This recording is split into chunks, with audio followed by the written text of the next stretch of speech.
Mara Santos froze mid-polish as billionaire tech CEO Adrian Cole waved a document in Mandarin before his executive team, his expression tight. Her secret fluency burned at the back of her throat. Anyone who can translate this acquisition proposal gets my salary for a day. $30,000, Cole announced, nudging Mara's cleaning cart aside with his Italian leather shoe. The conference room erupted in laughter as executives exchanged knowing glances. Mara kept her eyes down, focusing on the circular motion of her cloth against the glass table. Maybe we should just use Google Translate, joked Owen Park, VP of Operations, his Yale ring clinking against his coffee mug. Probably more reliable than whatever discount service we'd get otherwise. Mara's phone vibrated in her pocket, a reminder of the court date in 72 hours. Final eviction hearing. The amount due, $29,800 in back rent and legal fees, just beyond her reach, just beyond survival. Her fingers closed around the jade translator's pen in her pocket, her father's final gift. A skill hidden, a heritage denied, a chance dangling just out of sight. Would revealing who she really was to people who barely noticed her existence bring salvation, or simply new ways to be humiliated? She slipped from the room, invisible once more. Mara hadn't always been invisible. 15 years earlier, she'd been the bright-eyed 8-year-old who stunned teachers by switching effortlessly between 3 languages. Her Chinese mother, Lynn, had met her Brazilian father, Diego, at a student conference in Chicago. Their love story had grown despite distance and disapproval, bound by a shared obsession with words. Languages are keys, Diego used to say, guiding her hand as she traced characters in her exercise book. The more you hold, the more doors you can open. By 10, Mara was translating conversations between her Chinese grandparents and Brazilian relatives, earning proud smiles on both sides.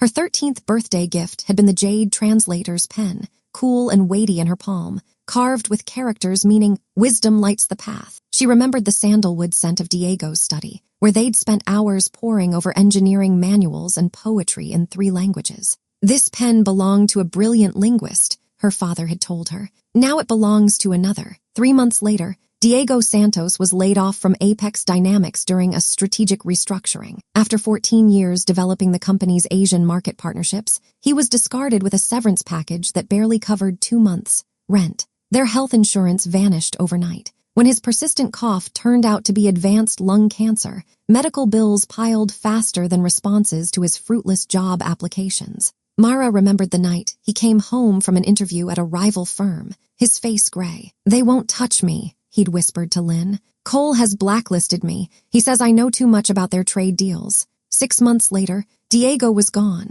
leaving behind almost $50,000 in medical debt, a devastated family, and a jade pen that Mara now carried everywhere like a talisman and a weight. Lynn took 3 housekeeping jobs. Her engineering degree from Tsinghua meant nothing without American credentials or connections. Mara's dream of a linguistics scholarship evaporated when Lynn's first stroke struck, forcing 17-year-old Mara to abandon her senior year and find whatever work she could. At 24, her days blurred into a punishing loop, cleaning offices at Apex Dynamics from 4 p.m. to midnight, caring for her partially paralyzed mother until dawn, 3 hours of sleep, then translating academic papers online from 8 a.m. to 2 p.m. under the pseudonym Polyglot Pulse. The anonymous translation work, at $25 an hour, paid better than cleaning, which ranged from $13.18. But clients were inconsistent, and revealing her identity risked exposing her under-the-table income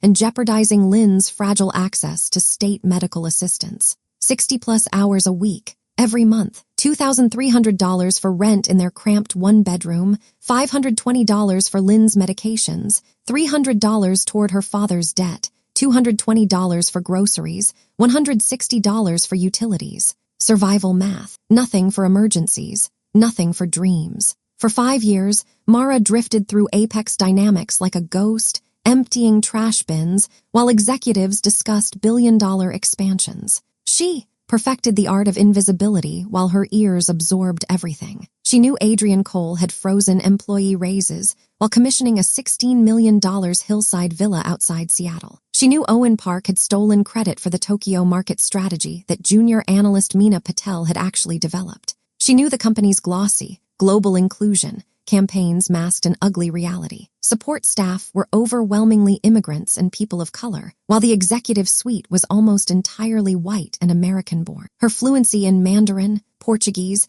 and English transformed background noise into data. She understood every word of their conversations about Asian suppliers, Latin American consumers, and emerging multilingual markets. Knowledge without power, insight without access. She wiped their coffee rings while knowing more about their foreign contracts than most of the people in those chairs. Irony didn't pay hospital bills, and the 72-hour clock to eviction had already started. The document appeared on Cole's desk at exactly 10:22 a.m. on a Thursday. Mara noticed because she was dusting the awards case nearby, close enough to see the Shanghai postmark and the logo of DragonCore Microsystems, one of China's most advanced semiconductor manufacturers. She also noticed how Adrian Cole's normally unflappable expression flickered with something close to fear. By noon, the executive floor buzzed like a disturbed hive. Calendar alerts pinged. Assistants raced down hallways. The 3-person in-house translation team had been activated.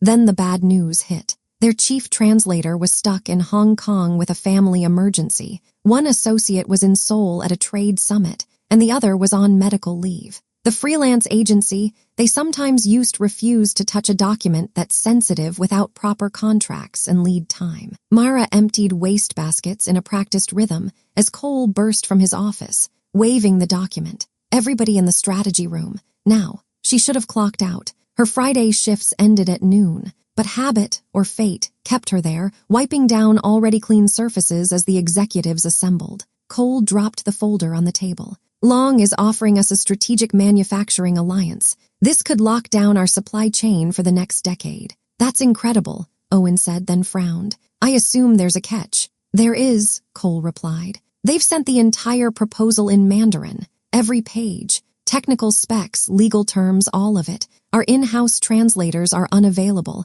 and I'm not emailing this to a third-party service. Confidentiality, muttered someone near the end of the table. Mara's heart accelerated. From where she stood, she could make out a few characters on the top sheet, familiar technical vocabulary her father had drilled into her. Yield rates, thermal loads, process tolerances. Can't we use software for a first pass? Mina suggested carefully. For a routine NDA? Cole snapped. Sure, for a 28-page semiconductor agreement tying us to a foreign manufacturer for 10 years. No, I won't have some cloud service indexing our trade secrets. Executives shifted uncomfortably. Mara kept her cloth moving in steady circles on a sideboard. I'll make it worth someone's time, Cole said after a beat, his voice taking on a theatrical edge as his gaze slid past her in deliberate disregard. Translate this accurately by Monday at 9 a.m., and I'll pay my day rate, 30 grand. The room went still. Then Owen laughed, others following like an echo. Maybe even the cleaning staff can take a crack at it,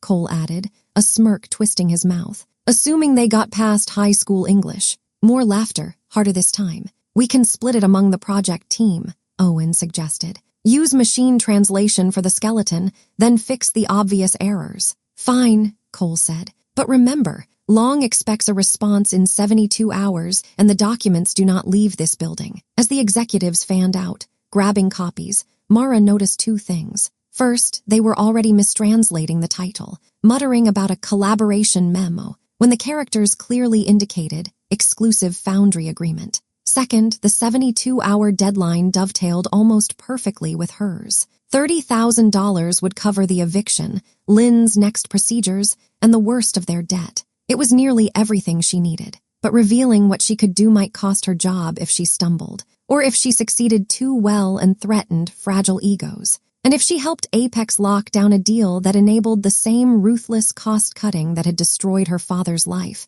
could she live with that? If she walked away, could she live with that? She chose at 1:56 a.m., standing in the cramped kitchenette of their apartment, her mother asleep in a rented hospital bed in the living room. The eviction notice lay beside Mara's scattered notes, the final warning stamp circled in red. She wouldn't walk into the boardroom and raise her hand. Not yet. But she could test the waters. Saturday night found her back at Apex. Her Navy cleaning uniform and ID badge got her through the security gate with a nod from the guard who'd seen her on countless late shifts. Overtime, he asked. Bills, she said, deliberately flattening her vowels, playing the role people expected. Mom needs medicine. On the executive floor, someone had left the strategy room unlocked. Dry erase boards were covered with a tangle of phonetic scribbles and half-formed translations. Mara winced at a phrase that turned process yield stabilization into stable product harvest time. Using her jade pen,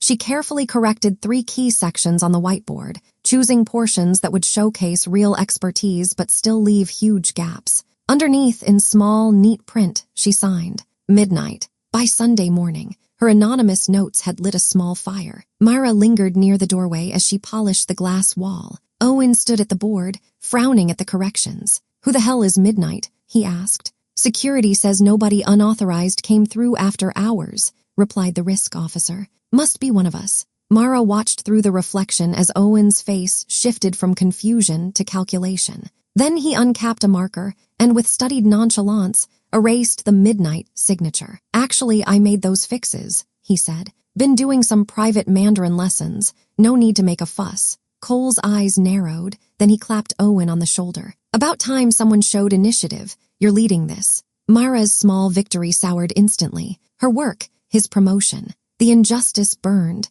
but anger didn't change the court date stamped on the notice. She still had less than 3 days before a judge decided whether her mother would be discharged from the hospital to a home they no longer had. That evening, at their wobbly kitchen table, Mara spread high-resolution photos she'd secretly taken of the document. As she translated the dense technical sections, the pit in her stomach deepened. The proposal included operational efficiency recommendations that Long's lawyers had couched in careful, indirect language. But for anyone who'd seen these tactics before, the meaning was clear. Aggressive automation alignment that would almost certainly translate to hundreds of layoffs at the Arizona plant. Her cousin Paulo had just landed a job there after months of unemployment. Mara sat back, the jade pen heavy in her hand. Complete the translation anonymously, and she would help sign away her community's jobs. Walk away, and they'd lose the apartment and maybe Lynn's access to care. Her phone buzzed. Message from her supervisor. "New cameras installed on executive level. All cleaning must be completed by 7 p.m., no exceptions." Her window for ghostly interventions was closing. On Monday, she resorted to guerrilla tactics. Between scrubbing bathrooms and emptying bins, she hid in a supply closet, scribbling translations on scrap paper whenever she had 10 minutes to herself. By the time she dragged herself home that night, she'd worked through a bit more than half the document from memory and photos. She continued leaving selective, midnight notes here and there. Each one Owen claimed as his own. By Tuesday, nerves on the executive floor were frayed. Long's representatives had emailed, asking for confirmation they'd received and understood the proposal. "We have a security breach," the head of corporate security declared that morning as Mara refilled the coffee carafes. He tapped a tablet, and grainy footage appeared on the screen. A figure in a cleaning uniform moving across the strategy room late Saturday night. The angle obscured the face. "Could be corporate espionage," he said. "We'll be interviewing everyone with after-hours access." Mara felt Owen's eyes on her back. When her turn came, she sat small in the chair, hair tucked under her cap, gaze fixed on her hands. She answered in broken English, the accent she'd trained herself to exaggerate for customer interactions thickening. "Me only clean. No touch papers, no read." After 10 minutes, security gave up, convinced she was harmless. Owen waited until they were alone. "Funny thing," he said softly. "You understand just fine when I tell you to double wax the lobby floors." Mara shrugged. Easy words, this question too hard. His gaze dropped to the pocket where the jade pen outline was faintly visible. By the end of her shift, her locker had been searched and the pen was gone. "Looking for this?" Owen asked that evening, twirling it between his fingers in the empty break room. "Strange tool for a cleaner. These characters mean wisdom, right? Give it back," she said, her voice low. He smiled, not kindly. "Security doesn't like unregistered devices around confidential documents. I took the liberty of filing a report." He leaned closer. "I also took the liberty of looking you up. Your mother, Lynn Santos, immigrated on a spousal visa. I'm guessing her paperwork got complicated after your father died." Mara's facade slipped. "What do you want?" she asked. "I want you to stop," he said calmly. "No more mysterious corrections. No more playing genius in the margins. You keep cleaning, I'll keep climbing. And if I do..." Then maybe immigration gets an anonymous tip, or the state gets curious about your side income. You want your mom in a public care facility 3 hours from here, because that's how it happens. The threat landed with the weight of lived experience. Mara said nothing, but the fury in her chest felt like it might burn her hollow. By Wednesday, she was running on caffeine and adrenaline. Lynn had been rushed back to the ER late Tuesday night with chest pain, draining the last of the money Mara had scraped together by pawning her father's old textbooks. The landlord had posted a bright orange notice. Locks would be changed within 48 hours for repeated noncompliance. During her lunch break, Mara slipped into Owen's office while he was presenting on another floor. On his computer, she found his translation, a patchwork of machine output and her stolen notes, deliberately skewed to hide the worst workforce provisions and misrepresent critical quality control demands. If Cole signed this contract as written, he'd not only gut the labor force but also open Apex up to serious regulatory violations abroad. Investigations, fines, maybe worse. Owen cornered her outside the office. "I know it's you," he said quietly. "Midnight, polyglot pulse, all of it. I saw your online profile. Pretty ratings for someone scrubbing toilets." He gave a mock solemn nod. "Respect, but this," he tapped his temple, "this is over. What you're doing is illegal," Mara hissed. "Those mistranslations." "What I'm doing," he interrupted, "is protecting this company from a nosy janitor who doesn't know her place." She almost quit that day, walked out, found another cleaning job where no one knew her father's name. Instead, she stayed. By Thursday morning, there were 24 hours until Long's deadline and less than a day before the eviction. Cole convened an emergency board meeting. Mara moved along the perimeter, topping off water glasses as Owen clicked through a polished slide deck. "As you can see," he said, "Long is offering exclusive manufacturing at rates 15% under market, with remarkably flexible oversight requirements. We'll have significant freedom to manage labor and quality as we see fit." Mara flinched. The actual text described stricter quality standards than Apex currently used and strongly recommended joint safety audits. "There's one technical term that's still a little fuzzy," Owen admitted, mispronouncing the phrase so badly it barely resembled Mandarin. "Liu Dongmo X, whatever. Some kind of abstract process, I think. We can sort it out in follow-up calls."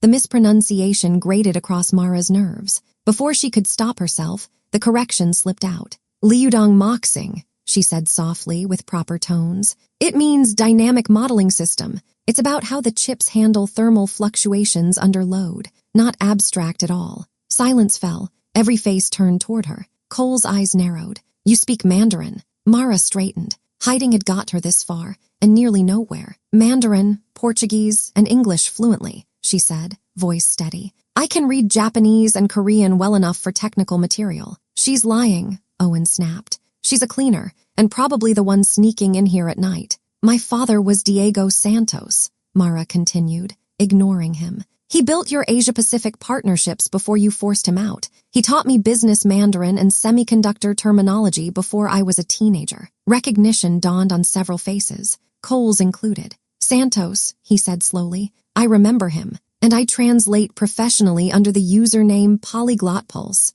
she added, pulling up her profile on her phone and handing it to Cole. 400+ projects, academic and technical, 4.97 rating. Board members leaned forward, scanning testimonials from professors and engineering firms, some of whom they recognized. "Owen's version leaves out entire quality control sections," Mara said, turning to the board. "He's also softened workforce provisions that would push you to automate and cut jobs aggressively. Page 12, Section 3, it explicitly recommends operational consolidation that your union contracts would challenge." "She's sabotaging us," Owen insisted. "She broke into secure areas. I was invited into those rooms every day to empty your trash," Mara said. "You just never looked at me." Cole's gaze sharpened. "You're claiming you can produce a complete, accurate translation by tomorrow. I've done more than half already," Mara admitted. "Those midnight notes, they were mine." He erased my signature and took credit. The board murmured. Owen went pale. "My offer still stands," Cole said slowly. "Deliver the full, verified translation by tomorrow at 9, and you get my day rate." "In writing," Mara said, "and I get my pen back." She looked straight at Owen. "The jade pen Mr. Park filed as suspicious equipment." All eyes swung to him. After a beat, he produced the pen from his pocket, placing it on the table. And, she added, pulse hammering, I want a written guarantee I won't be fired for accessing or working with these documents, plus a confidentiality clause protecting my mother from any retaliation, including immigration-related. It was more than she'd ever dared ask for. The room held its breath. Cole stared at her, as if reassessing an asset he'd mispriced. Draw up the agreement, he told legal. Now, and get Miss Santos whatever she needs. When the jade pen touched her palm again, its cool weight steadied her. They gave her a small glass-walled conference room, a company laptop, and digital copies of the document. She worked without stopping. Midnight came and went. Her eyes burned. Her shoulder throbbed. The jade pen lay beside the keyboard, a comforting relic as she navigated obscure technical phrases that no algorithm could untangle. By 3 a.m., she was at roughly 80%. The reality of the deal was complicated. Long's price structure was competitive but tied to strict quality metrics. The workforce language was indeed dangerous in the wrong hands, but the layoffs were anticipated outcomes, not hard requirements. There were also funds earmarked for retraining if Apex chose to use them. At 4:15 a.m., a text came from her neighbor watching Lynn. Hospital says need $2,400 today or they discharge to lowest cost option. They say you behind. At 5 a.m., the characters on the screen started to blur. She pressed her forehead to her arms for just a second. Hot liquid and a crash jolted her awake. Coffee soaked her notes, dripping toward the laptop keyboard. Oops, Owen said, empty cup in hand, mock concerned. I brought you a refill. Long night, huh? Mara lunged for the stack, but brown arcs had already devoured half her handwritten pages. The laptop flickered, then went black. My files, she rasped. Oh, those, he smiled. Good thing I backed them up to a secure drive. Shame the backup got corrupted. Must have been that glitch it's been talking about.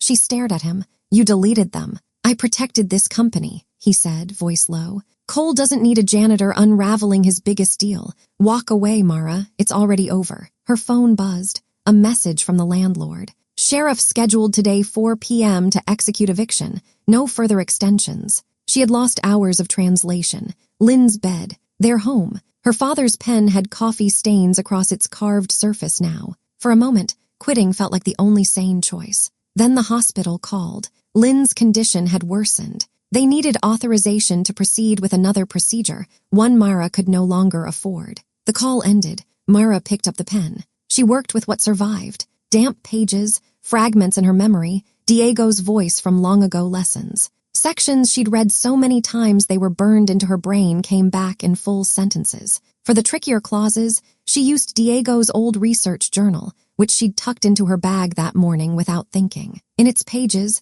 drawn in his familiar looping hand, were diagrams and notes about a thermal modeling system for chip design. The same system Long referenced only obliquely, assuming Apex still retained its foundational knowledge. Dawn leaked through the high windows. At 8:40, she pushed away from the table, fingers shaking. Cole entered 10 minutes later with 2 board members and Owen trailing behind, looking smug. I expected this, Cole said, sweeping his gaze across the coffee stains and dark circles under her eyes. This is why people need to understand their lane. Executives execute, cleaners clean. You broke our agreement, Myra said, voice raw. I delivered. You don't have a complete, verified document, he cut in. We can't risk it. Draft termination papers for unauthorized access to sensitive material. He turned to Owen. Call our translation agency. See how fast they can start. Myra sat in the wreckage of her work, watching him walk away with the calm of someone who'd seen too many second chances denied. Then her hand brushed against Diego's journal, still open on the table. Wait, she said. Cole paused at the doorway. My father helped invent the dynamic modeling process Long is talking about, Myra said, holding up the journal. He consulted for the original patent before they acquired it. Your people never fully implemented his specifications. That's why Long included that section, because they don't trust your manufacturing to keep up. Board members exchanged looks. These notes, she went on, fill in gaps that aren't explained in the proposal at all. I understand exactly what Long expects. I can translate this with a level of technical accuracy your agency can't match on any timeline. Cole studied her, eyes flicking to the journal, then to the clock showing 8:50. You have 10 minutes, he said finally. If what you give me falls apart under scrutiny, this conversation never happened. She didn't waste time arguing. Pen moving in quick, confident strokes, she reconciled Diego's specifications with Long's current demand set, clarifying references, correcting assumptions, flagging risks in a separate note. At 8:59, she walked the pages into the boardroom where a massive screen already displayed the Long logo. Cole skimmed the opening pages, his jaw tightening, then loosening as the structure became clear even to his non-Mandarin reading eyes. Video call starting, his assistant whispered. Ms. Santos should probably, Owen began. Stay, said a voice from the screen in lightly accented English. Everyone turned. On the call, seated beside Long's CEO, was a familiar face from old photos in Diego's study, Mr. Zhao, his former colleague. Miss Santos, Zhao said in Mandarin, emotion roughening his voice. It is an honor. Diego always said you would surpass him. Mara's throat tightened. You knew about me, she replied in Mandarin. He talked about the girl who switched between languages like changing songs,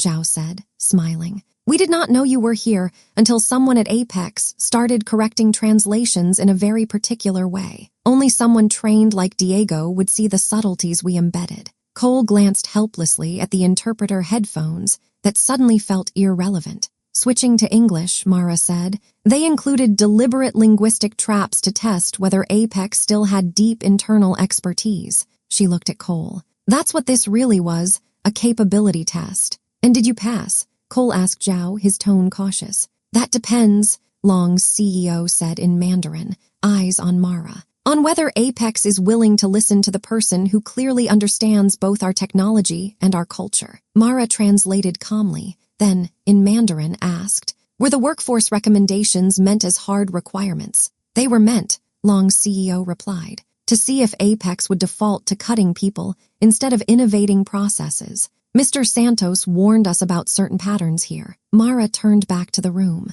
They used the layoff language as a character test. They wanted to see how you'd interpret it. This is absurd, Owen cut in. You're taking the word of a janitor over. Mara tapped her phone. On the screen she'd cued during the night, security footage showed Owen entering her workspace at 5 a.m., spilling coffee onto her desk, and deleting files from her directory. The timestamp and username logins hovered in the corner. The board watched in stunned silence. Owen, Cole said, his voice suddenly very quiet, you're done here. Security will escort you out, effective immediately. Owen sputtered and protested, but the guards were already at his elbows. Long's CEO spoke again. We will sign this agreement under one condition. Ms. Santos must act as our primary liaison. She knows our language and your weaknesses. Mara translated, the jade pen glinting on the table between her and Cole. And, Cole asked, eyes on her, doing the math faster now. And they're also offering a $60,000 consultancy fee, she added,